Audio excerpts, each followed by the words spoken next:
দেবদত্তা কাঁসারি বিশ্বকবি রবীন্দ্রনাথ ঠাকুরের প্রশ্ন।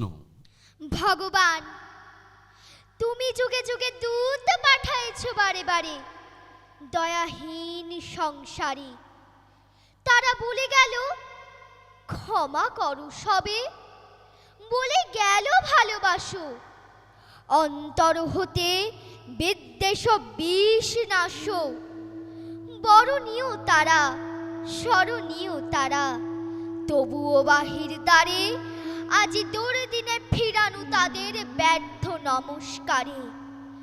আমি যে দেখেছি গোপন হিংসা কপট রাত্রি ছায়ে হেনেছে নিঃসহায়ে।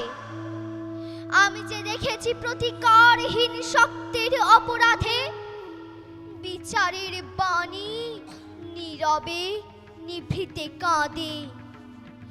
আমি যে দেখিনু তরুণ বালক উন্মাদ হয়ে ছুটে কি যন্ত্রণায় মরেছে পাথরে নিষ্ফল মাথা কুটে। কণ্ঠ আমার রুদ্ধ আজিকে বাঁশি সঙ্গীত ধারা। অমাবস্যার কারা লুপ্ত করেছে আমার ভুবন দুঃস্বপনের তলে।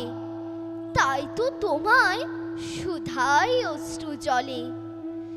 যাহারা তোমার বিষাইছে বায়ু, নিভাইছে তবু আলো, তুমি কি তাদের ক্ষমা করিয়াছ?